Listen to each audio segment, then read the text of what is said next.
यूं ही नहीं मिलती राही को मंजिल, एक जुनून सा दिल में जगाना पड़ता है। पूछा चिड़िया से कैसे बनाया आसियाना, बोली चिड़िया भरनी पड़ती उड़ान बार बार, तिनका तिनका उठाना पड़ता है। नमस्कार दोस्तों, स्वागत आप सभी का आपके अपने चैनल बेसिक नॉलेज में। जी हाँ दोस्तों, बिल्कुल थोड़ा थोड़ा मेहनत करके आप अंत में लक्ष्य को प्राप्त कर सकते हो। तो बिल्कुल लगे रहो, डटे रहो, मेहनत करते रहो। दोस्तों हम लोग आज के ये जो वीडियो है ना, आप सभी के लिए मतलब अब तक का मैथ का सबसे बेस्ट वीडियो बना हुआ, ओनली वन वीडियो, पूरा का पूरा फॉर्मूला समाप्त। भाई रिवीजन करने का सबसे बेस्ट वीडियो है, जिसको फॉर्मूला याद नहीं है फॉर्मूला याद करने का सबसे बेस्ट वीडियो है। और भाई किसी भी सवाल को करोगे तो बिना इसका तो होगा नहीं। तो आप चाहे ऑब्जेक्टिव को लगाने वाले हो या सब्जेक्टिव लगाने वाले हो, तो इसका तो जरूरत पड़ेगा ही पड़ेगा।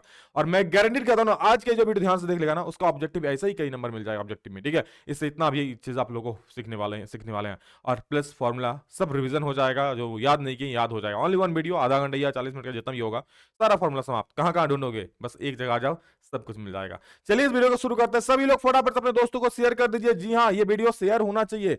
झारखंड के हर एक बच्चे तक ये वीडियो पहुंचनी चाहिए, ताकि सभी को पता चले भाई।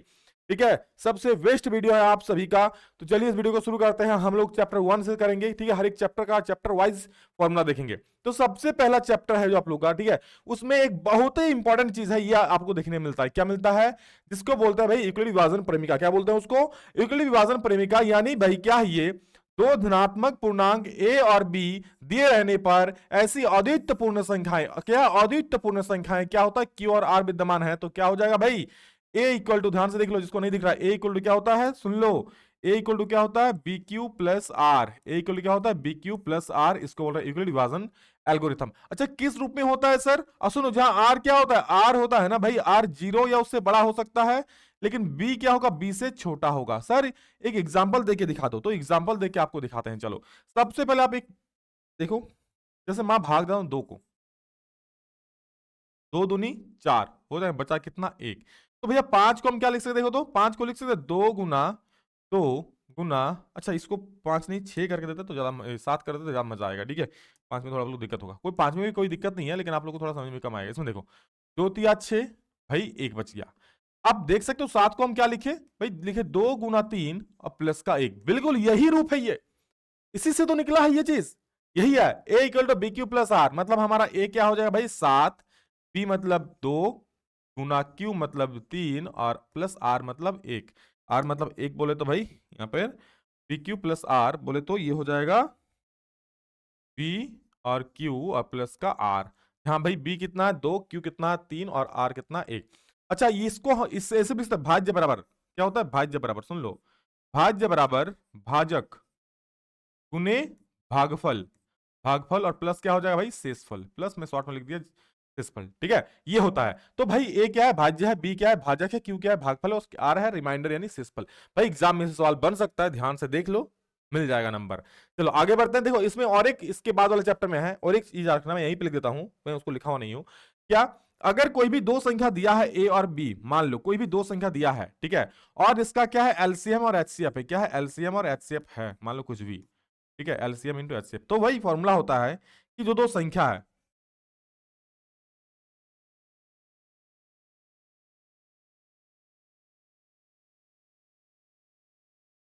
दोनों संख्याओं का गुणनफल, ठीक है, बराबर क्या? HCF into LCM. दोनों संख्या क्या क्या है भाई? ए और बी, तो लिख देंगे ए इंटू बी। ये भी रह सकता है आपका एचसीएफ इंटू एलसीएम। ठीक है भाई, बहुत महत्वपूर्ण चीज है, ध्यान से इसको देख लो और याद रख लेना। ठीक है, मैं गोल घेर के दे दिया। ये भी हो सकता है भाई, आप एचसीएफ इंटू एलसीएम पहले लिख सकता है, ए इंटू बी बाद में लिख सकता है, कोई दिक्कत नहीं है भाई। ठीक है, चलो आगे बढ़ते हैं, आगे और कुछ देखते हैं। मोस्ट इंपॉर्टेंट भाई, इसको अगर देख लोगे ना तो 2 से 3 नंबर भाई ऑब्जेक्टिव में ही पक्का हो जाएगा, सब्जेक्टिव में भी भाई फोड़ दोगे। तो देखो क्या है, कोई भी जो दो चर वाले रैखिक समीकरण, कैसा होता है दो चर वाला रैखिक समीकरण? भाई दो चर वाला जो रैखिक समीकरण होता है ना, इस रूप में होता है। ध्यान से देख लो, a1x plus b1y plus c1 is equal to 0। और दूसरा जो होता है भाई a2x plus b2y plus c2 is equal to 0। ये होता है भाई हम लोग का दो चर वाले रैखिक समीकरण। क्या होता है भाई?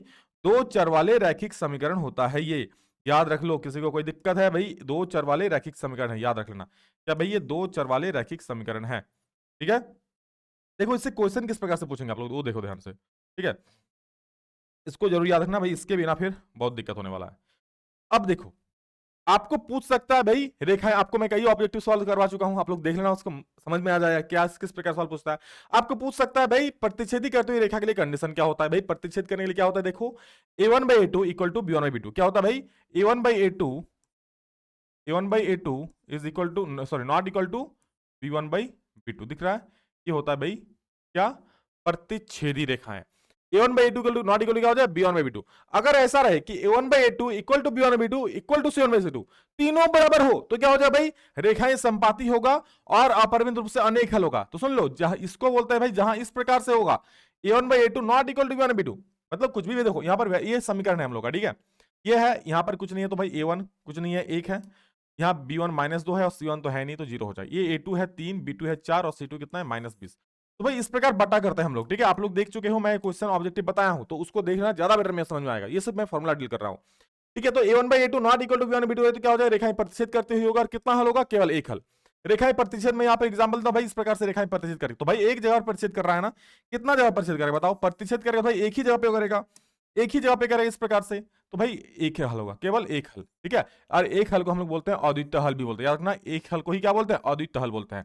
अगर सर ऐसा कंडीशन है कि a1/a2 equal to b1/b2 and equal to c1/c2, sir इस कंडीशन में क्या हो जाएगा, तो भाई इस कंडीशन में होगा संपाती रेखाएं, क्या होगा, संपाती, क्या होगा भाई, संपाती, संपाती, और अर्थात कितना सारा हल होगा वो भी तो बता दो। संपाती अर्थात होता है एक रेखा के ऊपर ही, अरे क्या कर रहा है बेटा, एक रेखा के ऊपर ही दूसरा रेखा आ जाएगा, तो भाई हर जगह पे आपको एक रेखा के ऊपर ही दूसरा रेखा, हर जगह पे आपको हल मिलेगा, मतलब अपरिमित रूप से अनेक हल, कोई और रोक टोक नहीं, ठीक है। आगे देखो, अगर ऐसा रहे sir a1/a2 equal to b1/b2 हो but not equal to c1/c2 हो, तब क्या होई, तो याद रखना, अगर a1/a2 equal to b1/b2 not equal to c1/c2, sir a1/a2 क्या है, b1/b2 क्या है, इसमें कई ऑब्जेक्टिव सॉल्व दिखा चुका हूं इससे पहले, तो एक बात देखना भाई, दिमाग में घुस जाएगा, ये सब फॉर्मुला रिवीजन है, ठीक है। तो क्या होता है इस कंडीशन में, रेखाएं समांतर हो जाएगा, और क्या होगा, इसका कोई हल नहीं होगा। और सुन लो, जिसका हल होता है, देखो इसमें एक हल है, इसमें अनेक हल है, तो भाई जो हल होता है ना उसको हम लोग क्या बोलते हैं, संगत। कौन सी रेखाएं, संगत रेखाएं, याद रखना। और जिसका हल नहीं होता उसको क्या बोलते हैं भाई, असंगत, याद रखना, ठीक है। ये भी पूछता है, जिसका हल निकलेगा भाई जल निकलेगा, संगत हो जाएगा, जिसका हल नहीं निकलेगा असंगत हो जाएगा।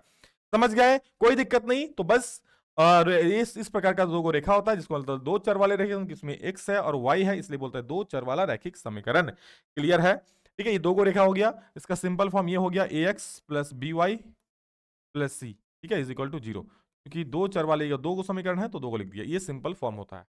चलो आगे बढ़ते हैं भाई, 3 के बाद आ जाएगा हमारा 4, जो कि है मेरे यार द्विघात बहुपद। कोई भी द्विघात बहुपद सुन लो, कोई भी द्विघात बहुपद भाई घात में 2 होगा, और क्या होगा, क्या होगा, घात में 2 होगा, यानी कोई भी द्विघात बहुपद होगा, सुन लो मैं यहां लिख भी देता हूं और एक बार, ठीक है, अगर आप लोगों को नहीं दिख रहा है, क्या होता है ax² प्लस bx और प्लस c, बस इतना ही भाई, जीरो मत कर देना, जीरो करोगे तो समीकरण हो जाएगा। और द्विघात बहुपद का अगर शून्यक निकालने बोले, ठीक है, अगर शून्यक होता है क्या, एक होता है अल्फा, एक होता है बीटा, क्या होता है, एगो अल्फा एगो बीटा। अच्छा शून्यकों का योग बोल दे तो क्या हो जाएगा भाई, सुन लो, शून्यकों का योग अगर बोल दे, देखो अगर यहां पर हम बराबर 0 कर दे तो ये समीकरण हो जाएगा, बस अगर 0 कर दे तो समीकरण हो जाएगा। तो शून्यकों का योग क्या हो जाएगा, आपको बताया है alpha plus beta equal to होता है माइनस बी बाई ए, क्या होता है, alpha plus beta is equal to minus b by a. Clear है। और शून्यकों का गुणनफल क्या हो जाएगा, alpha into beta is equal to c by a, बस ये सब याद रखना है, ये फॉर्मूला है। वह द्विघात बहुपद, ठीक है, वह द्विघात बहुपद मान लो, अब देखो अब क्या करेंगे, चलो समझ गया, कोई दिक्कत। अब हम लोग क्या करेंगे, देखो वह द्विघात बहुपद, कभी कभी ऐसा होता ना सर, भाई आपको शून्यकों का योग दे देगा और शून्यकों का गुणनफल दे देगा, क्या देगा, शून्यकों का योग और शून्यकों का गुणनफल, तो आपको द्विघात बहुपद निकालने बोलेगा, ठीक है। तो हम मान लेंगे वह द्विघात बहुपद या वह द्विघात समीकरण लिखेंगे, यहाँ पर क्या लिखेंगे, वह द्विघात समीकरण, क्या लिखेंगे भाई, x² minus alpha plus beta into x और प्लस अल्फा इंटू बीटा, एक से एक सवाल छप गया है मेरे दोस्त, सुन लो, ये होता है द्विघात बहुपद क्या है, x² minus alpha plus beta into x और plus alpha into beta equal to 0, किस रूप में होता है, सुन लो, x² माइनस शून्यकों का योग यानी alpha plus beta into x और प्लस अल्फा इंटू बीटा और इज इक्वल टू 0, ये होता है भाई शून्यकों का योग। क्लियर है, मतलब सॉरी द्विघात समीकरण, बट आपको द्विघात बहुपद बोला है तो भाई यहां से जो वैल्यू आएगा ना यहां तक वो हम लोग द्विघात बहुपद हो जाएगा, ठीक है। कई बार ये सवाल करवा चुका आपको, बहुत इंपॉर्टेंट है, ठीक है। देखो है द्विघात बहुपद। अब देखेंगे दोस्तों समांतर श्रेणी, क्या देखेंगे? समांतर श्रेणी। समझ गए? कोई दिक्कत किसी को नहीं ना? चलो आगे बढ़े। नेक्स्ट में देखो क्या है भाई, तो याद समय समांतर श्रेणी जो कि चैप्टर 5 है, इसमें किस प्रकार का फॉर्मूला देखो। समांतर श्रेणी में प्रथम पद को बोलते हैं ए बोलो या ए1 बोलो, कोई दिक्कत नहीं। एक ए मतलब प्रथम पद, ए1 मतलब ही प्रथम पद ही होता है। कोई भी जो समांतर श्रेणी में कोई भी होता है ना भाई, समांतर श्रेणी में क्या होता है? A1, A2, A3, A4 N, ये अंतिम पद होता है भाई, ये पहला पद होता है। और आपको इसमें भाई सार्वंतर निकालना होता है। क्या सार्वंतर? तो सुन लो, सार्वंतर का फॉर्मूला होता है किसका? सार्वंतर का फॉर्मूला होता है क्या? D is equal to a two minus a one. A two minus a one करोगे मतलब दूसरा पद में से अगर पहला पद घटाओगे ना भाई, आपको सार्वंतर निकलेगा। सब कुछ रिवीजन हो जाएगा, मैं कह रहा हूं, बस ध्यान से वीडियो को देखो, ठीक है? बहुत कुछ सीखने को मिलेगा, मैं बता रहा हूं ना, इसमें आपको बहुत रिवीजन भी हो जाएगा फॉर्मूला का। नेक्स्ट हो क्या है भाई, अब सार्वंतर में क्या अंतिम पद भी निकालने बोलता है, तो अंतिम पद का फॉर्मूला होता है क्या भाई? अंतिम पद का, ये अंतिम पद है, सुन लो, ये कौन सा पद है भाई? अंतिम पद। अंतिम पद का फॉर्मूला क्या होता है? N equal to a plus n minus one into d. Direct formula पूछ सकता है एग्जाम एक नंबर ऑब्जेक्टिव में, ये भी पूछ सकता है। तो सुन लो, ये अंतिम पद का formula n equal to a plus n minus one into d. जहां एन क्या होता है देखो, जहां एन क्या है भाई, इसको बोलते हैं अंतिम पद। ए मतलब हो गया प्रथम पद, एन मतलब हो गया पदों की संख्या की कितने सारे पद है, और डी मतलब जग जाहिर है भाई, डी मतलब क्या बोलते हैं? सार्व अंतर। आई बात? तो कोई भी अंतर आपको नहीं है दिक्कत इसमें। नेक्स्ट को नेक्स्ट, अब इसमें आप अंतिम पद निकालना सीख गए, यानी लास्ट टर्म जो होता है।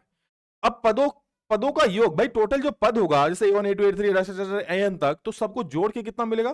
तो बोलते हैं पदों का योग। तो पदों का योग का फॉर्मूला होता है भाई, एक होता है s n equal to n by two into two a plus n minus one into d. एक फॉर्मूला ये हो गया, ठीक है? अगर आपको पहला पद और अंतिम पद दिया रहे हो और एन दिया रहे, तो आप ये वाला फॉर्मूला भी लगा सकते हो अंतिम पदों का योग निकालने के लिए, कि n by two s n equal to n by two into a plus a n. Simple सा छुटकू फॉर्मूला, ये बड़का फॉर्मूला है, ये छुटका भाई ये बड़का भाई, छुटका भाई ये बड़का भाई, ये छुटका भाई ये बड़का भाई, याद रहेगा। नेक्स्ट, वृत्तों से संबंधित क्षेत्रफल 12, ठीक है? क्योंकि 5 के बाद 6 आएगा, और 6 दोस्तों में अलग से एक वीडियो आप लोग का 6 चैप्टर के लाऊंगा, कि 6 चैप्टर बहुत इंपॉर्टेंट है भाई। उसमें समरूप भी है, सर्वांग समता भी है, वैसे सर्वांग समता पढ़ना नहीं है। बाकी कुछ प्रमेय है, प्रमेय को आपको मैं आप लोग का ऑब्जेक्टिव टाइप का एक अलग से उस चैप्टर का वीडियो आएगा, जरूर देखना, ठीक है? तो देखो त्रिज्याखंड का क्षेत्रफल क्या होता है भाई, सिंपल सा, ये 12 चैप्टर का त्रिज्याखंड का क्षेत्रफल क्या हो जाता है? तो त्रिज्याखंड का क्षेत्रफल होता है theta by 360 into pi square. क्या होता है भाई? Theta by 360 into pi square. ध्यान से देख लो, ये 12 चैप्टर है भाई, वृत्तों से संबंधित क्षेत्रफल। त्रिज्याखंड का क्षेत्रफल क्या होता है? थीटा बाई 360 इसको इंटू पाई स्क्वायर। इसको ऐसे भी लिख सकता है एग्जाम में, पाई स्क्वायर थीटा बाई 360, ऐसे भी आ सकता है, डायरेक्ट लिखेगा और आपसे फॉर्मूला पूछ देगा। त्रिज्याखंड क्या होता है? ये कोई भाई वृत्त है, ये क्या है? एक वृत्त है, इसमें से ये वाला एरिया आपको दिख रहा है, इसी एरिया को क्या बोलते हैं? त्रिज्याखंड। और जिसमें ये क्या होता है भाई? ये थीटा होता है, और ये जो होता है त्रिज्याखंड का क्षेत्रफल होता है भाई। ये लघु त्रिज्याखंड होता है, ये क्या होता है? लघु त्रिज्याखंड। और जो इधर वाला पूरा एरिया दिख रहा है, इधर वाला जितना एरिया, ये क्या हो जाता है? इसको बोलते हैं दीर्घ त्रिज्याखंड, ठीक है? अच्छा, इसमें चाप क्यों होता है? चाप, चाप कौन वाला होता है भाई? ये देखो, ये वृत्त खींच लिए, यहां से लेकर के यहां तक भाई, ये चाप हो गया। क्या हो गया? ये देखो, ये चाप हो गया, ठीक है? इसको क्या बोलते हैं? चाप। तो चाप की लंबाई, मतलब इस लंबाई का फॉर्मूला निकालने आपसे पूछा जाए, क्या हो जाएगा? थीटा बाई 360 इंटू पाई। अगर बोले पूरा वृत्त का लंबाई क्या हो जाएगा, तो याद है पूरा वृत्त का जो चाप बोलेगा, ये एक पूरा वृत्त को चाप मानो, तो भाई पूरा वृत्त का चाप कितना होता है? 2 पाई आर, ठीक है? होता है ना 2 पाई? कैसे होता है देखो, 360 डिग्री है पूरा, 360 के लिए 2 पाई आर है, आपको थीटा के लिए बोलेगा बस इतना थीटा है, तो थीटा के लिए कितना चाप हो जाएगा बता दो? तो थीटा के लिए हो जाएगा, थीटा के लिए हो जाएगा 2 pi r by theta, sorry by 360 into theta. तो थीटा बाई 360 इंटू पाई, ऐसे ही फॉर्मूला निकलता है, आपको समझना नहीं है फॉर्मूला कैसे निकलता है, आपको सिर्फ फॉर्मूला याद रखना है बस। तो चाप की लंबाई क्या होता है? Theta by 360 into 2 pi r. अच्छा, वृत्तखंड का क्षेत्रफल कैसे निकालते हैं सर? तो देखो, वृत्तखंड का क्षेत्रफल कैसे निकालोगे? ये जो वृत्तखंड दिख रहा है नीचे, मान लो ये वृत्त है, आपको ये निकालने बोले, ठीक है? तो कैसे निकालोगे? ये देखो, ये त्रिज्याखंड है, तो भाई ये त्रिज्याखंड दिख रहा है आपको पूरा, ये त्रिज्याखंड, ये पूरा, ये तो त्रिज्याखंड में से अगर हम त्रिभुज को माइनस कर दे बाबू, तो कहा बची हमको? ये वृत्तखंड बची कि ना बची? बिल्कुल बची। आप बस मेरी बातों पर गौर करना, लिखावट थोड़ा गड़बड़, मतलब लिखावट थोड़ा हो सकता है उठपटांग, उठपटांग नहीं है, मतलब आपको लिखावट समझ में अगर ना आया, वैसे समझ में आ जाएगा भाई, कोई दिक्कत नहीं है, ठीक है? और अच्छा, ये राइटिंग जिसका भी है, ठीक। तो देखो क्या हो जाएगा? चाप, तो क्या वृत्तखंड का क्या? त्रिज्याखंड का क्षेत्रफल और त्रिभुज का क्षेत्रफल हो जाएगा ना, त्रिज्याखंड का क्षेत्रफल और त्रिभुज का क्षेत्रफल माइनस कर देंगे त्रिज्याखंड का क्षेत्रफल में से, ये पूरा त्रिज्याखंड में से भाई त्रिभुज को घटा दो, आ जाएगा वृत्तखंड बस। तो त्रिज्याखंड का क्षेत्रफल क्या होता है? Theta by 360 into pi square. और त्रिभुज का क्या हो जाएगा? अगर थीटा वाले थीटा वाले इसका त्रिभुज का क्षेत्रफल निकालना चाहो तो r square by two sine theta, ये फॉर्मूला होता है, याद रखना, r square by two sine theta. चलो आगे बढ़ेंगे। आगे है दोस्तों 13 चैप्टर। 13 चैप्टर में कई सारे फॉर्मूला है, इसमें मैं छिन्नक को दिखाऊंगा, ठीक है। नेक्स्ट और अभी है उसमें हम लोग बाकी जितना है बेलन, शंकु, घन, घनाभ, उसके बाद जितने सारे हैं, गोला, अर्धगोला, ठीक है, सब देखेंगे, ठीक। इसमें छिन्नक देखो जो कि बहुत इंपॉर्टेंट है, कल मैंने आपको उसको बताया था, जैसे एक नजर देख लो। छिन्नक देखो, ये क्या है, छिन्नक है। मैं कहा था हमें हमेशा वहां पे भी कि सर जो बड़ा होगा ना उसको हम R1 मानेंगे, जो बड़ा होगा मेरे दोस्त उसको क्या मानेंगे, R1। तो देखो ये त्रिज्या बड़ा है, इसको मैंने क्या माना, R1। ये त्रिज्या छोटी है तो भाई इसको मैंने क्या माना, R2। इसको कल भी ऊंचाई माना था, आज भी माना, इसको कल भी L माना था, आज भी L माना। भाई बदलेगा क्यों, ठीक है, जमाना बदलता है बट इसका वैल्यू नहीं बदलता है, ठीक है। आगे देखो, छिन्नक का वक्र पृष्ठीय क्षेत्रफल, कल बोला था भाई शंकु का होता है पाई आर एल, शंकु का क्या होता है पाई आर एल, क्योंकि छिन्नक में दो को त्रिज्या इसलिए पाई R1 प्लस R2 इंटू, ये याद रखने का तरीका है, कहीं नहीं मिलेगा आपको, यहां पे मिल रहा है सुनने को। छिन्नक का शंकु का वक्र पृष्ठफल याद है सबको, पाई आर एल, तो छिन्नक का क्या भाई, दो को त्रिज्या पाई R1 plus R2 into L, simple सा बात है। अच्छा छिन्नक का कुल क्या हो जाएगा भाई, तो कुल में वक्र तो जुटता ही है, वक्र मतलब ये चारों तरफ का, ये चारों तरफ का आप निकाल नहीं पहले, ठीक है। तो पाई R1 plus R2 into L तो हो गया, और कुल मतलब भाई ये ऊपर का भी क्षेत्रफल निकालो जो वृत्ताकार का है, और नीचे का भी क्षेत्रफल निकालो जो वृत्ताकार का है कि नहीं है मेरे दोस्त, है ना। ये भी वृत्ताकार का है, ऊपर भी वृत्ताकार का। तो ऊपर वाला त्रिज्या अगर मैं R1 मान लूं, सॉरी नीचे वाला जो R1 मान लूं, तो जिसका क्षेत्रफल क्या हो जाएगा, क्योंकि वृत्त है तो पाई R1 का स्क्वायर हो जाएगा, ऊपर वाला वृत्त है, त्रिज्या R2 है, वृत्त का क्षेत्रफल क्या होता है पाई R का स्क्वायर, इसलिए पाई R2 का स्क्वायर। क्लियर है मेरी बात। तो भाई दोनों को जोड़ दो बस, पाई R1 का स्क्वायर प्लस पाई R2 का स्क्वायर, अगर पाई कॉमन लो लोगे तो भाई पाई R1 का स्क्वायर और R2 का स्क्वायर अंदर बच जाएगा, क्योंकि पाई दोनों में है तो बाहर ले लो, कोई दिक्कत है। चलो और एक होता है छिन्नक का आयतन, क्या होता है भाई छिन्नक का आयतन। तो आयतन कैसे निकालो भाई, आयतन का सिंपल सा फॉर्मूला होता है पाई, सॉरी 1/3 पाई एच, सुन लो 1/3 पाई एच, फिर R1 का स्क्वायर प्लस R2 के square plus R1 into R2, भाई 2-3 बार पढ़ लो याद हो जाएगा। छिन्नक का आयतन क्या होता है 1/3 पाई एच, और R1 का स्क्वायर प्लस R2 का square plus R1 into R2। Clear है। अब देखो आपको हो सकता है ना कि आपको H दे दे और दो को त्रिज्या R1 और R2 दे दे, ठीक है, ये सब दे दे। आपको हो सकता है तिर्यक ऊंचाई निकाल दे छिन्नक का, छिन्नक का तिर्यक ऊंचाई मतलब ये वाला भाई, ये आपको देखा ना, ये छिन्नक है ना भाई, ये छिन्नक है, मान लो ये क्या है छिन्नक, तो आपको ये तिर्यक ऊंचाई ये निकालने दे, स्लैंट हाइट जिसको बोलते हैं। तो कैसे निकालो इसके लिए फॉर्मूला होता है, याद रखना, L इक्वल होता है under root h square plus R1 minus R2 का स्क्वायर। याद रखना जो छिन्नक के लिए L यूज होता है, याद रखना छिन्नक के लिए, बाकी के लिए नहीं, सिर्फ छिन्नक के लिए L इक्वल क्या हो जाएगा under root h square plus R1 minus R2 का स्क्वायर। चलिए अब हम लोग त्रिकोणमिति में इंटर करते हैं। त्रिकोणमिति कुछ सिंपल सा फॉर्मूला देखते हैं, आगे और भी त्रिकोणमिति में फॉर्मूला है, पहले कुछ सिंपल सा देख लो, उसके बाद आगे और भी फॉर्मूला है, sine theta P by H, cos theta P by H, सब कुछ देखेंगे। तो भाई इसमें क्या होता है त्रिकोणमिति का, चैप्टर 8 का है साइन स्क्वायर। आप लोग ये याद रखें बस, आप ये चीज याद रखो, आपका 3 फॉर्मूला याद हो जाएगा, sign square theta plus cos square theta कितना होता है 1, इसको याद रखो, बाकी 2 फॉर्मूला याद हो जाएगा। सुनो क्या, sine square theta plus cos square theta is equal to 1। भाई देख क्या हो रहा है। अच्छा साइन स्क्वायर थीटा क्या हो जाएगा sir, cos square theta plus minus, सारे इधर उधर जाके माइनस कर दो, यानी sir 1 minus cos square theta sine square theta का मान हो जाएगा। अच्छा सर कॉस स्क्वायर थीटा का फॉर्मूला क्या हो जाएगा, अच्छा कॉस स्क्वायर थीटा निकालना बच्चा, तो इसको उधर भेज दो साइन स्क्वायर थीटा को, तो उधर क्या हो जाएगा 1 माइनस साइन स्क्वायर थीटा, तो कॉस स्क्वायर थीटा हो जाएगा 1 माइनस साइन स्क्वायर थीटा। तो आपको याद क्या रखना है सिर्फ ये वाला, भाई ये याद रखो, तो ऐसे ही सोचो ना दिमाग में, sir sine square theta plus cos square theta equal to 1 होता है, तो साइन स्क्वायर थीटा निकालते तो सर कॉस स्क्वायर थीटा इधर प्लस में ना, उधर जाके माइनस हो जाएगा, यानी 1 minus cos square theta, cos square theta निकालना है तो 1 माइनस साइन स्क्वायर थीटा। आई बात समझ में। और अब उसी प्रकार कॉसेक और कॉट में क्या रिलेशन होता है, देखो cosec square theta minus cot square theta, cosec square theta minus cot square theta equal to 1। कैसे याद रखें सर, देखो कॉसेक देखने में बड़ा लग रहा है और कॉट देखने में छोटा लग रहा है, तो बड़ा में से हम छोटा को माइनस करते हैं, ये रूल है भाई, बड़ा में से छोटा माइनस होता है, ठीक है, नहीं करोगे तो भाई माइनस में आ जाएगा मान, तो बड़ा में छोटा माइनस करेंगे, यानी सर कॉसेक स्क्वायर, देखो आपको एग्जाम ये कंफ्यूजन होगा कि sir cot square theta minus करेंगे कि cos square theta, cosec square theta minus करेंगे, तो भाई याद रखना बड़ा कौन है, कॉसेक स्क्वायर थीटा, तो सिंपल सा याद रखना कॉसेक स्क्वायर थीटा माइनस, क्योंकि भाई ये सब फॉर्मूला थोड़ा याद में कम रहता है, sign square theta cos square theta, चलो बात याद है, चलो याद रह जाएगा, मैं सच बोल रहा हूं नहीं, कमेंट में बोलना, ये सब याद है कि भाई sign square theta equal 1 minus cos square theta होता है, cos square theta 1 minus sine square, लेकिन कॉसेक स्क्वायर थीटा बराबर क्या होता है और कॉट स्क्वायर थीटा बराबर क्या होता है, जो रिवीजन करेगा उनको याद रहेगा, बिल्कुल सही बात है, लेकिन थोड़ा रिवीजन कम होने से भाई ये सब भूल जाता है बच्चा। तो ट्रिक क्या है कि cosec square theta minus cot square theta बस याद रखना है, क्योंकि कॉसेक बड़ा है कॉट छोटा है तो माइनस कर देंगे, कॉसेक पहले कॉट बाद में रहेगा, तो cosec square theta minus cot square theta बराबर क्या हो जाएगा, बराबर हो जाएगा 1। क्या बात है मेरे दोस्त, देख कॉसेक स्क्वायर थीटा आप निकालना है सर, कॉसेक स्क्वायर थीटा निकालो तो क्या करोगे सर, इधर माइनस में है ना कॉट स्क्वायर थीटा, उधर जाके प्लस हो जाएगा, यानी कॉसेक स्क्वायर थीटा बराबर क्या हो जाएगा 1 प्लस कॉट स्क्वायर थीटा। अच्छा सर कॉट स्क्वायर थीटा बराबर क्या हो जाएगा, तो कॉसेक स्क्वायर थीटा -1। फिर से सर कॉसेक स्क्वायर थीटा निकालना है तो 1 प्लस कॉट स्क्वायर थीटा, क्योंकि कॉसेक स्क्वायर थीटा बड़ा है, ठीक है। फिर क्या करेंगे, कॉट स्क्वायर थीटा निकालना है ना, तो ये कॉसेक स्क्वायर थीटा -1 होता है। क्यों, कॉट स्क्वायर थीटा निकालना है तो क्या होता है, कॉसेक स्क्वायर थीटा -1 क्यों होता है, क्योंकि इधर माइनस में उधर चल जाएगा, और 1 को बेचारा को इधर भेज दो तो 1 माइनस में हो जाएगा, यानी उधर चल जाएगा कॉट स्क्वायर थीटा, इधर आ जाएगा -1, कॉट स्क्वायर थीटा हो जाएगा कॉसेक स्क्वायर थीटा -1। सिंपल सा फॉर्मूला याद हो जाएगा, ठीक है। बस चीजों को गौर से सुनो, ज्यादा प्रेशर मत लो, ठीक है। नहीं समझ में आ रहा है आपको, वीडियो को दोबारा देख लो, कोई दिक्कत नहीं भाई, सिंपल सा फॉर्मूला, ये मैं नहीं बनाया हूं, पहले से बनाया हुआ है, मैं आपको समझा रहा हूँ खाली।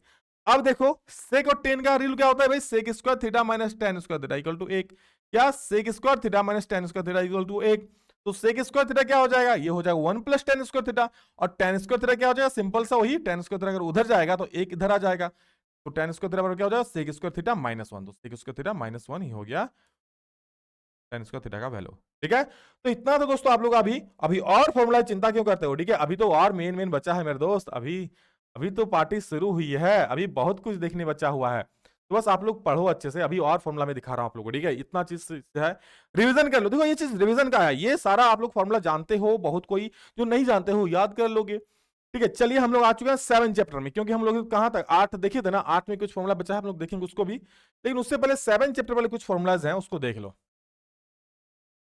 ये क्या है भाई, ये है निर्देशांक ज्यामिति, क्या है दोस्त, इसको बोलते हैं निर्देशांक ज्यामिति, दिख रहा है क्लियर सभी को, कोई दिक्कत नहीं है ना। तो देखो क्या है, सबसे पहले हम लोग याद करते हैं दूरी सूत्र, देखो डायरेक्ट पूछ सकता है दूरी सूत्र क्या है, तो दूरी सूत्र क्या होता है भाई, x2 माइनस x1 का whole square plus y2 minus y1 का होल स्क्वायर। कोई भी दो बिंदु रहेगा भाई, पहला बिंदु मान लो a है, x1 y1 दिया रहेगा, और दूसरा बिंदु क्या है b x2 y2। देखो कोई भी जो बिंदु का निर्देशांक होता है ना, जिसको निर्देशित करता है कि कहां पर है, तो उसको x y में ही करता है। जैसे अरे भाई ये वाला देखो ना, ऐसे करता है ना, कहीं भी लोग पॉइंट निकालते तो क्या कुछ कॉमा कुछ करता है ना, x y में कुछ भी x और y का मान रहता है, तो उसी प्रकार से बोल रहा है, कभी भी निर्देशांक लिखेंगे तो x y में होगा, तो भाई पहला बिंदु है इसलिए x1 y1, दूसरा बिंदु इसलिए x2 y2। अब दूरी सूत्र क्या करेंगे, फॉर्मूला होता है x2 माइनस x1 का whole square plus y2 minus y1 का होल स्क्वायर, क्योंकि यहाँ पर x1 y1 है इसलिए x2 y1 लिखे, x2 y2 है इसलिए x2 y2 लिखे, यहाँ पर नंबर्स रहेंगे 2 4 5 6 -2 1, कुछ भी संख्या रहेगा तो संख्या लिख देंगे भाई, क्या दिक्कत है।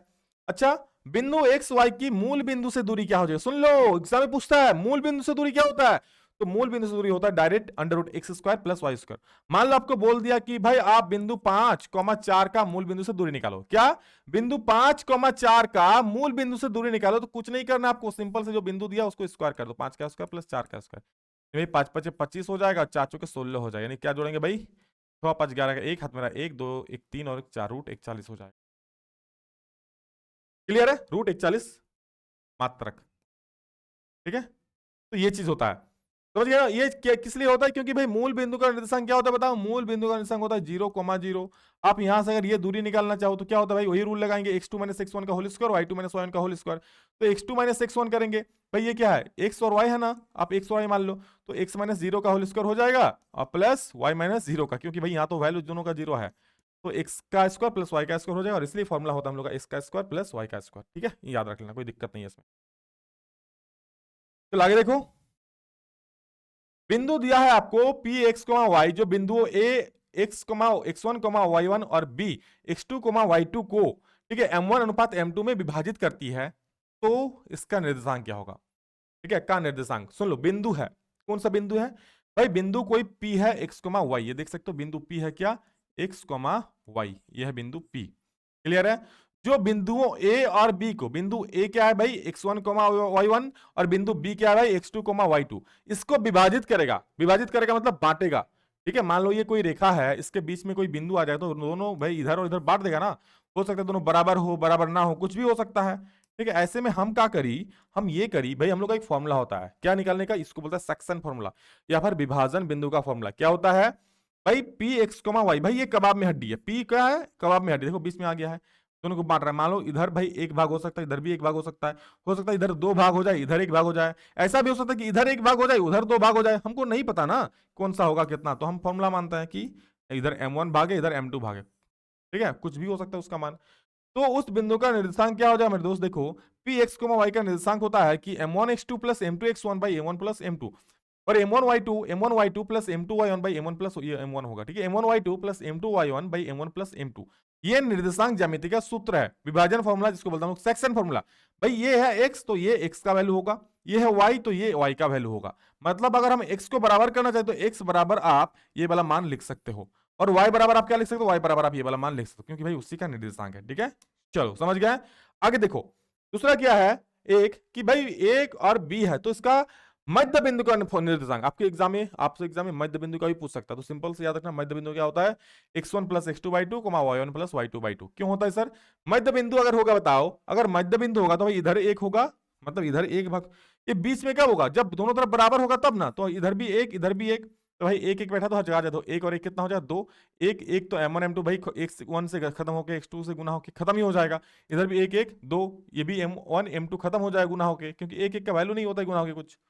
अरे भाई m1 को अगर x2 से गुना करे तो x2 ही होगा, m2 को अगर x1 से गुना, सॉरी एक को अगर x1 से गुना तो x1 ही होगा, तो x1 प्लस x2 बाई यहाँ 2 हो जाएगा। इसका फॉर्मूला होता है x1 प्लस x2 बाई 2, उसी प्रकार y1 प्लस y2 बाई 2। ये पूरा पूरी 7 चैप्टर का फॉर्मूला समाप्त होता है, ठीक है। सब पर हम क्वेश्चन कराएंगे। आज शाम को हम लोग का भाई 8 से लेकर के 9 10 11 3 घंटा लगातार क्लास है भाई, जरूर रहना। पूरे चैप्टर से हर एक टाइप का क्वेश्चन हम लोग देखने वाले हैं, ठीक है। और एक पूछता है भाई त्रिभुज का, ठीक है, क्या कि किसी त्रिभुज का अगर 3 गो शीर्ष दिया है, मान लो 1 गो शीर्ष 2 गो शीर्ष और 3 गो शीर्ष दिया है, ए का निर्देशांक कुछ भी दिया है, बी का कुछ भी, सी का कुछ भी दिया रहेगा। मैं यहाँ मान लिया हूँ x1 y1 x2 y2 x3 y3, यहाँ पर संख्या में रह सकता है कि 2,3 माइनस 4,6 और 7,8 कुछ भी रह सकता है, ठीक है। क्वेश्चन आपको बताएंगे, हम बताएं भी है इससे पहले। तो आप लोग सीधा सीधे त्रिभुज का फॉर्मूला याद रखना, क्या होता है कि 1/2 x1 y2 माइनस y3, क्या होता है भाई 1/2 x1 y2 माइनस y3, है ना, यही चीज है ना, देख सकते हो 1/2 x1 y2 माइनस y3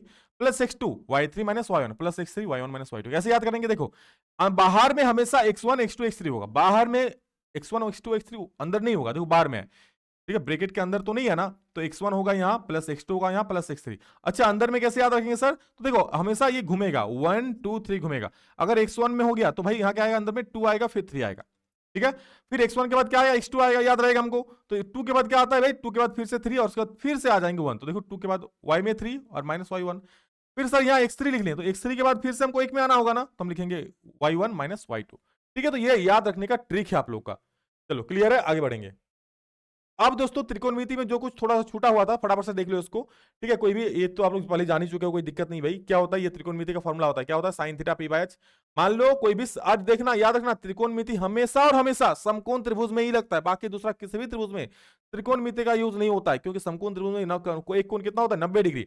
ये 90 डिग्री का कोण होता है मेरे दोस्त, ये कितना डिग्री का कोण होता है 90 डिग्री का। अगर ये कोण है तो इसमें से अगर मैं इसको थीटा मानूं, क्या मानो, इसको अगर थीटा मानूं, तो इसके मुंह के सामने जो है ना खड़ा, उसको क्या बोलते हैं, लंब। क्या बोलते हैं, लंब। ध्यान सुन लो, जो मुंह के सामने होता है उसको बोलते हैं लंब, और इंग्लिश में परपेंडिकुलर, इसको हम लोग पी से सूचित करते हैं। और जो इससे सटा हुआ भुजा है उसको क्या बोलते हैं, बी। क्योंकि भाई कर्ण तो अपने अलग धुन में रहता है, कर्ण सबसे बड़ा होता है। महाभारत में सबसे बड़ा योद्धा कौन था, सबको पता नहीं था, बट कर्ण सबसे बड़ा योद्धा था, उनके जैसा ताकतवर कोई नहीं था, ठीक है। लेकिन फिर भी क्या, उनको गलत प्रकार से शिक्षा हासिल किया तो वो हार गया इसलिए, ठीक है। लेकिन वो गलत लोगों का साथ दिया। तो भाई आप लोग गलत कभी मत हो, नेगेटिव कभी मत हो, सही चीजों का साथ दो, जो सिखा रही है सीखो, ठीक है। बाकी आपको भटकाने वाले बहुत मिलेंगे, ठीक है, घुमाने वाले बहुत मिलेंगे, लेकिन जो सही चीज है ना, देखो ये सब चीज बहुत किसी को बोरिंग लगेगा, सर क्या पढ़ा रहे हैं, लेकिन ये बहुत अच्छा चीज है भाई। आपको फॉर्मुला पूरा रिवीजन हो जाएगा, एग्जाम में आएगा, आप डायरेक्ट लिख सकते हो, डायरेक्ट फॉर्मुला पूछता है एग्जाम में, और फॉर्मुला रहेगा तो बहुत कुछ सीखोगे आगे। अभी और देखो ना कितना अच्छा सीखते हो इसमें, ठीक है। अगर ये थीटा हो गया तो कोण के साथ क्या हो गया, जो सम्मुख वाला होगा मुंह के सामने हो गया लंब मतलब पी, और जो सटा हुआ भुजा होगा ना, इस कोण से जो सटा हुआ भुजा, ये भी सटा हुआ है, तो ये नहीं, ये तो सबसे बड़ी भुजा कर्ण हो गया। उससे छोड़कर जो दूसरा भुजा, मतलब जो लंब होता है ना भाई, उसमें से एक क्या होता है जो 90 डिग्री बनता है, देखो यहाँ एक होता है लंब, एक होता है आधार। और लंब और आधार किस पे डिपेंड करता है, कोण पर डिपेंड करता है। अगर हम इस कोण को मान, ये हम थीटा ले रहे हैं तो भाई ये लंब हो जाएगा। अगर आप इसको थीटा मान रहे हो, कोण ए को देख रहे हो, कोण ए से देख रहे हो, कोण ए से क्या लंब हो जाएगा भाई, इधर सम्मुख है तो ये लंब हो जाएगा।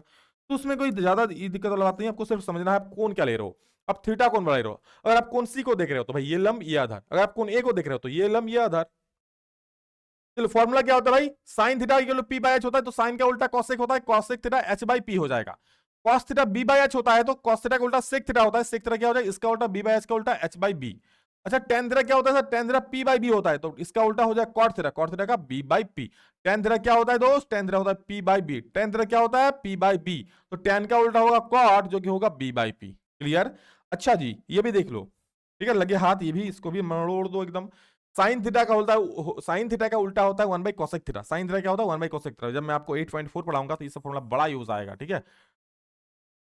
तो याद नहीं करोगे तो बड़ा याद आएगा, एग्जाम में सवाल आ जाएगा, तू बड़ा याद आएगा, एग्जाम में ये सब आ जाएगा, फिर कौन तुझको बतलाएगा, अभी भी का सर तुझको बतला रहा है, पढ़ लो बाबू सोना। तो देखो ये सब एग्जाम में आएगा, मतलब ये सब डायरेक्ट नहीं आएगा, जब 8.4 बनाओगे तो ये सब बहुत यूज है भाई, बहुत भरपूर।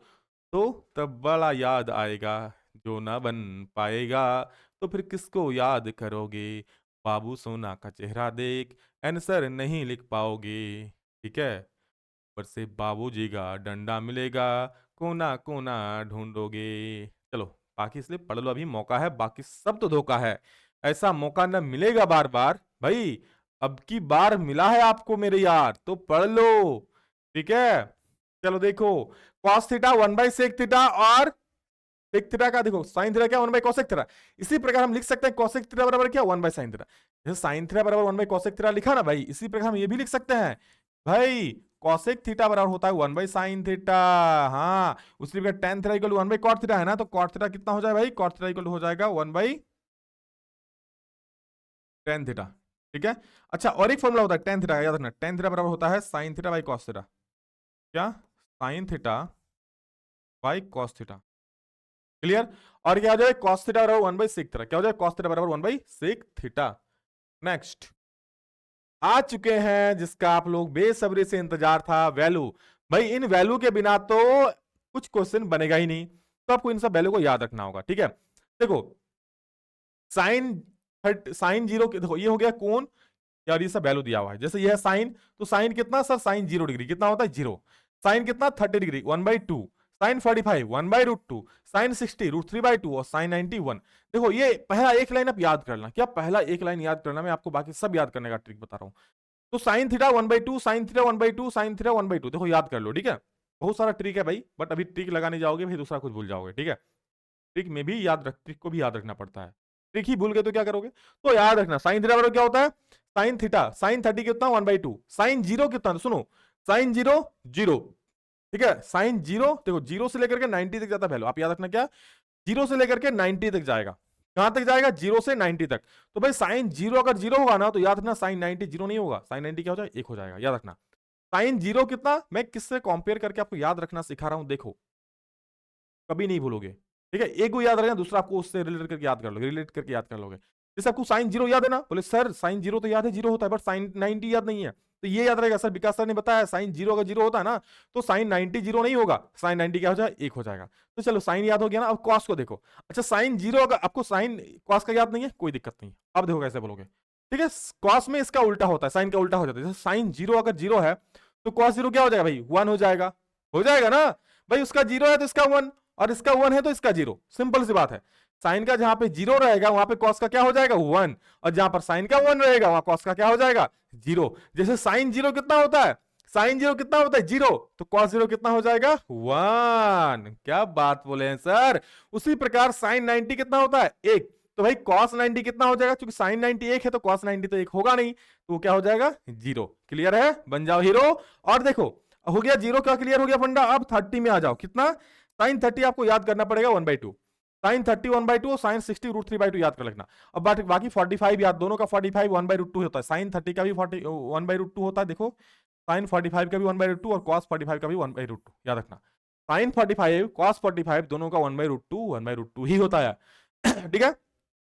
साइन 45 और कॉस 45 दोनों का कितना? 1/2। अच्छा, साइन 30 याद है सर, 1/2 होता है, और कॉस 60 याद है, सॉरी साइन 30 कितना? 1/2, और साइन 45 1/2, क्योंकि साइन 45 कॉस 45 दोनों का 1/2, तो इसको तो चलो कहानी खत्म ही हो गया, ये ऐसे ही दोनों का सेम है।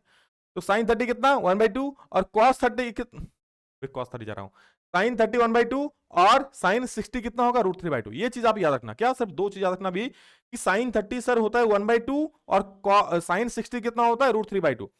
तो कॉस में भी इसका उल्टा हो जाएगा, जो साइन का 30 में होता है ना वो कॉस का 60 में हो जाता है, उल्टा हो जाता है। फिर से सुनो एक बार, मैं बोल रहा हूं, साइन 30 1/2 और साइन 60 √3/2। तो भाई कॉस 30 कितना हो जाएगा? क्योंकि साइन 30 1/2 होता है ना, तो कॉस 30 1/2 नहीं होगा, वो √3/2 हो जाएगा, ठीक है? और cos 60 कितना हो जाएगा 1/2। तो बस कंपेयर करके याद रखोगे, बाकी दूसरा चीज मुझे तो ऐसे ही याद है, मैं अपना 10th क्लास में याद किया था, अभी तक मुझे याद है, मैं नहीं भूला हूं। ठीक है, तो मुझे ट्रिक से याद है भैया, मुझे याद है sin 30 अगर मुझे मैं ऐसे ही सोचता हूँ कि मतलब अचानक से बोले cos 60 कितना होगा, तो cos 60 मुझे याद है, cos 60 कितना होता है सर √3/2, क्योंकि sin 60 में सॉरी cos 60 क्या होता है 1/2, क्योंकि sin 60 √3/2 हो जाता है, इसलिए cos 60 कितना 1/2। तो बस ऐसे याद रखना, जिसको याद है कोई दिक्कत नहीं, ठीक है। बाकी याद हो गया, बाकी tan का भाई भाग दे सकते हो, याद नहीं रहेगा, याद करना है तो कर लेना, वरना भाग देना। 0/1 क्या हो जाएगा 0, 1/√2 और 1/√3/2 करोगे तो क्या हो जाएगा, देखो 1/√2 वही 1/2 और गुना 2 ऊपर चलेगा बटा 3 √3, 2 से 2 खत्म 1/√3 हो जाएगा। इसको भाई सेम सेम बटा 1 आ जाएगा, इसको बटा करोगे तो क्या हो जाएगा, देखो √3/2 लिखोगे और गुना ये ऊपर चलेगा 2/1 हो जाएगा, 2 से 2 खत्म √3, ठीक है। और 1/0 करोगे तो क्या होता है अपरिभाषित होता है, ऐसे याद रखना है तो रख लेना। क्या साइन सॉरी tan 0 होता है 0, tan 30 होता है 1/√3 और tan 45 होता है 1 और tan 60 होता है √3 और tan 90 होता है अपरिभाषित। बाकी का सब इसका उल्टा होता है, देखो साइन का उल्टा कॉसेक होता है, तो भाई यहां जहां 0 तो 0/1 क्या होता है, ये 0/1 है, तो ये क्या है 0/1 है ना, कुछ नहीं है तो 0/1 है, और क्या हो जाए 1/0, 1/0 अपरिभाषित होता है, ठीक है। साइन 30 कितना है 1/2, तो कॉसेक 30 कितना होगा 2/1, 2/1 बोलो या 2 बोलो एक ही बात है। उसी प्रकार साइन 45 कितना 1, तो भाई कॉसेक 45 भी 1 ही हो जाए, क्योंकि A1 का उल्टा को एक मिनट साइन 45 1/√2 होता है ना, तो 1/√2 को उल्टा करोगे तो √2 हो जाएगा। साइन 60 √3/2 उसको उल्टा करोगे तो 2/√3 हो जाएगा। उसी प्रकार कॉस वाला भी सब उल्टा हो जाएगा, tan वाला भी कॉस वाला उल्टा सेक हो जाएगा और tan का उल्टा कॉट हो जाएगा। तो ये चीज याद कर सकते हो, और अगर किसी को याद है तो बहुत बढ़िया, ठीक है, नहीं तो आप याद कर लो जो ट्रिक बताया उससे, और बाकी 3 को उसका उल्टा कर देना। 3 को याद रहेगा ना भाई, 3 को चीज सही है, बाकी उसका उल्टा। आपको ये सब याद नहीं करना है, आपको ये सब याद नहीं करना है, मैं यहां मिटा देता हूं, आपको याद ये सब नहीं करना, आपको याद सिर्फ इतना ही रखना है, इसको इसको और इसको, बाकी सबका उल्टा। साइन का उल्टा कॉसेक, कॉस का उल्टा सेक और tan का उल्टा कॉट, ठीक है। चलो वीडियो थोड़ा लंबा हो रहा है, और आगे देखो। ये फॉर्मूला कुछ होता है भाई, साइन 90 में इस तरह कॉस थीटा होता है, तो कॉस 90 में इस तरह साइन थीटा हो जाता है, थीटा बोलो या ए बोलो एक ही बात है। तो साइन 90 में से कॉट ए होता है, तो कॉट 90 में से tan ए हो जाएगा। सेक 90 में से कॉसेक ए होगा, तो कॉसेक 90 में से सेक ए हो जाएगा। सिंपल सी बात है जो आपके साथ है। आगे है दोस्तों, आ गए 13 चैप्टर, सबसे बड़ा वाला फॉर्मूला याद रखो फटाफट से।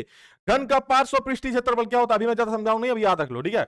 घन मतलब भाई एक कमरा जो घनाकार है। अच्छा कमरा में कितना, आप ऐसे एग्जाम में भूल जाओगे ना, ऐसे याद रखना।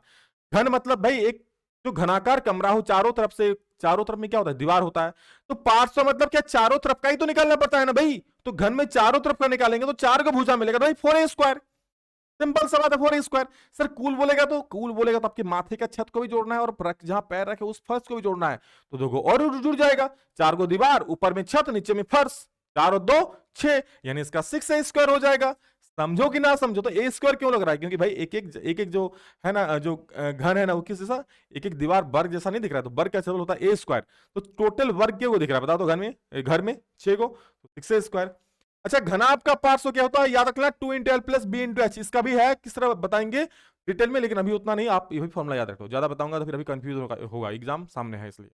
तो घनाभ का पार्श्व क्षेत्रफल क्या होता है 2 × l + b × h। घनाभ का कुल क्या हो जाता है 2 × lb + bh + hL, 2 × lb + bh + hL। देखो पार्श्व हमेशा छोटा होता है और जो कुल होता है ना बड़ा होता है, तो पार्श्व छोटा है 2 × l + b × h, और ये होता है 2 × lb + bh + hL। अर्धगोले का पार्श्व क्या होता है 2πr²। अर्धगोला दिख रहा है भाई, ये कटोरा दिख रहा है ना, ये कटोरा जिसमें लोग दाल भात चोखा खाते हो, ठीक है, मतलब दाल भात नहीं खाते हो, भात तो थाली में खाते हो, चोखा खाते हो, दाल खाते हो, तो ये वाला बच्चे तो पानी पीते थे, तो ये हो गया 2πr²। और कुल मतलब भाई ये जो ढकना है ना, या ढकना ढका दोगे मतलब पूरा हो जाएगा, तो ये 2πr² है। और ये वाला कौन है गोलाकार है, इसका πr², तो कुल का निकालेंगे तो एक कुल का 3πr²। तो अर्धगोले का पार्श्व बोलेगा तो 2πr², कुल बोलेगा अर्धगोले का तो 3πr²। और गोले का कुल प्रतिशत बोले, गोले का कुल बोले या प्रतिशत बोले, कुछ भी बोले भाई, गोला का गोला होता है, गोला कितना हो जाए 4πr²। सिंपल सी बात है, कोई दिक्कत है किसी को नहीं ना, चलो आगे बढ़ते हैं।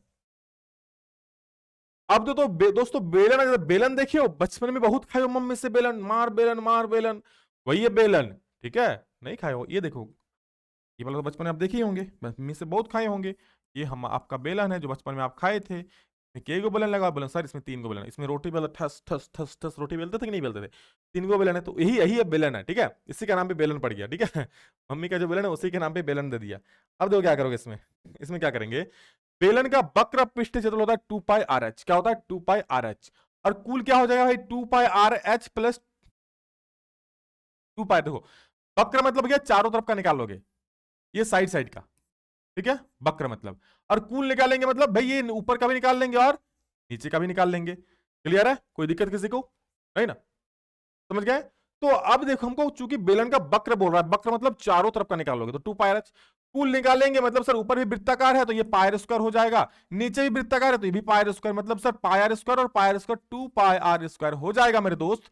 तो पाई आर स्क्वायर कितना 2 पाई आर स्क्वायर, तो 2 पाई आर एच में अगर आप क्या जोड़ दो बताओ, 2 पाई आर एच वक्र है और इसमें आप 2 पाई आर स्क्वायर जोड़ दो, इसमें कुछ कॉमन लोगे 2 पाई आर कॉमन ले लोगे, क्या बचेगा, तो इधर h बचेगा, इधर 2 पाई आर कॉमन, तो एक बार तो बच जाएगा, तो h प्लस आर, सिंपल सा लिखा है 2 pi r into r plus h, h plus r, बात देखिए। तो ऐसे ही ये फॉर्मूला बनता है, ठीक है। आपको ऐसा ही पूछ सकता है कि एक बेलन है जो एक तरफ से खुला है, क्या है, एक तरफ से खुला है, तो उसका क्षेत्रफल बताइए। तो भाई एक तरफ से खुला होगा तो उसका क्षेत्रफल क्या होगा, वक्र हो जाएगा 2 पाई आर एच, और जो खुला है उसको हम नहीं जोड़ेंगे, जो बंद है उसको जोड़ लेंगे, तो ये पाई आर स्क्वायर, तो प्लस 2 पाई आर एच और plus pi r, sorry pi r square. Clear है, वेरी गुड। अब शंकु का वक्र पृष्ठफल क्या होता है, पाई आर एल होता है। शंकु का वक्र पृष्ठीय क्षेत्रफल पाई आर एल होता है, याद रखना, जहां एल क्या होता है त्रिज्या ऊंचाई, और एल निकालने का सूत्र क्या है भाई, under root h square plus r square. जैसे चिन्हक में था ना भाई, एल का याद है, चिन्हक में क्या लिखे थे, h square plus r one minus r two का स्क्वायर लिखे थे ना, क्योंकि उसमें 2 को त्रिज्या था, तो बड़ा त्रिज्या में से छोटा को माइनस करना था, इसलिए वो लिखे थे। लेकिन यहाँ तो भाई एक ही त्रिज्या है ना, यहाँ क्या है, यहाँ एक ही त्रिज्या है, भाई क्या हो जाएगा under root h square plus r square, तो l square equal to h square plus r square, और स्क्वायर को उधर भेजोगे तो रूट हो जाएगा, तो अंडर रूट हो जाएगा h square plus r square. शंकु का कुल पृष्ठ क्षेत्रफल क्या होता है भाई, वक्र हो गया पाई आर एल, शंकु ये वाला देखो ये हो गया वक्र, और कुल मतलब इसको भी जोड़ दो, तो ये कौन क्षेत्रफल होगा, इस वृत्ताकार है तो पाई आर स्क्वायर, तो भाई पाई आर एल में क्या जोड़ दोगे, पाई आर स्क्वायर जोड़ दोगे, तो पाई आर कॉमन आएगा तो क्या बचेगा, एल प्लस आर ही ना बचेगा, ये कुल हो जाएगा, क्या हो जाएगा कुल, ठीक है। तो देखो मैंने कुल लिख दिया है, एल प्लस आर लिखो, आर प्लस एल लिखो, की बात है। आयतन, तो आयतन क्या है, सबका आयतन देख लो, क्षेत्रफल सबका हो चुका है, आयतन में आ जाओ, आयतन में को करते हैं गोली मारो आयतन को फटाफट से।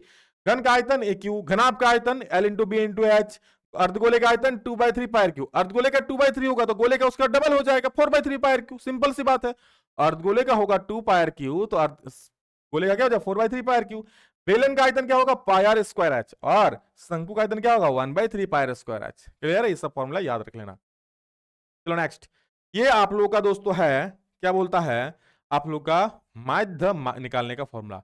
सबसे पहले आता है प्रत्यक्ष विधि, जिसमें क्या आता है माध्य बराबर F I x I by F I, simple सा फॉर्मूला है, सबसे सिंपल, आप एग्जाम इसी को याद रखना, कोई दिक्कत नहीं है भाई, ठीक है। कोई बोलता नहीं कि भाई इस विधि से बनाओ, ठीक है। बाकी दो विधि क्या है, एक होता है कल्पित माध्य विधि, जिसका फॉर्मूला ए एक्स बार मतलब माध्य होता है, जिसमें होता है ए प्लस सिग्मा, इसको सिग्मा बोलते हैं, मतलब सभी का जोड़, F I D I by F i, और डी आई का फॉर्मूला क्या होता है भाई, याद रखना, डी आई बराबर एक्स आई माइनस ए होता है। अब ए क्या होता है, एक्स आई क्या होता है, जब क्वेश्चन पढ़ेंगे तभी पता चलेगा, ठीक है। पग विचलन विधि में क्या होता है, a plus sigma f i u i by sigma f i, और इनटू में सिर्फ एच हो जाता है, बस ये फॉर्मूला है, याद रखना। इसे अगर ऑब्जेक्टिव में पूछेगा तो पूछ सकता है, याद है तो बहुत बढ़िया, नहीं है तो याद कर सकते हो, ठीक है। नहीं करो तो ऐसे कोई दिक्कत नहीं है, ऑब्जेक्टिव में अगर मान लो बाई चांस पूछ दे, ऐसे कभी पूछा नहीं है, पूछ दे तो फिर छूट जाएगा। और इसे प्रत्यक्ष विधि का फॉर्मूला इसको जरूर याद रखना, क्योंकि एग्जाम में इससे क्वेश्चन बनेगा, और मैं आपको अभी यही विधि बताऊंगा, अभी मतलब जब इस चैप्टर पढ़ाऊंगा तो, ठीक है। नेक्स्ट, बहुलक का फॉर्मूला होता है सिंपल सा, L plus F one minus F zero by 2 F1 minus F zero minus F2, ये बहुलक का फॉर्मूला होता है इंटू एच। बहुत आसान है भाई, ये फॉर्मूला याद रख लो, F1 क्या है, F0 क्या है, F2 क्या है, सब बताएंगे जब इसका क्वेश्चन बताएंगे, तो ये फॉर्मूला होता है, ठीक। अब होता है माध्य का formula l plus n by two minus c f और बटा एफ, क्या होता है l plus n by two minus f बटा f, l by two l plus n by two minus c f, c f मतलब होता है संचय बारंबारता, और बटा एफ इंटू एच। इससे एक 5 नंबर का इस चैप्टर सवाल आएगा, आज हम बता देंगे। तो ये था दोस्तों कुल आप लोग का मैथ का फॉर्मूला, जो कि एक वीडियो में लगभग 45 मिनट के आसपास वीडियो बनाया, मुझे नहीं पता कितना मिनट बना है, पूरा खत्म हो गया। तो भाई इसको आप डबल स्पीड में देख लो, दोबारा देख लो, एग्जाम में जाने से पहले भी देख लो, सबसे बढ़िया वीडियो है, क्योंकि एग्जाम से पहले कहां फॉर्मूला ढूंढोगे, तो एग्जाम जाने से पहले फॉर्मूला रिवीजन होना चाहिए, क्योंकि बिना फॉर्मूला का एग्जाम में एक स्टेप आप नहीं लिख सकते हो। तो भाई सभी को शेयर कर दो, जितने सारे आपके दोस्त है, आपको बहुत ज्यादा नाम करेंगे, तारीफ भी करेंगे, ठीक है। तो चलिए दोस्तों, मिलेंगे नेक्स्ट वीडियो में, और आप सभी को मां सरस्वती से यही प्रार्थना करता है, आप सभी को मां सरस्वती बहुत आशीर्वाद दे, और एग्जाम बहुत बढ़िया से जाए भाई, अच्छे से अच्छे नंबर से पास हो, ठीक है। Love you all, thank you, love you, अभी इतना ही, फिर नेक्स्ट में जल्द मिलेंगे, तब तक के लिए जय हिंद, वंदे मातरम।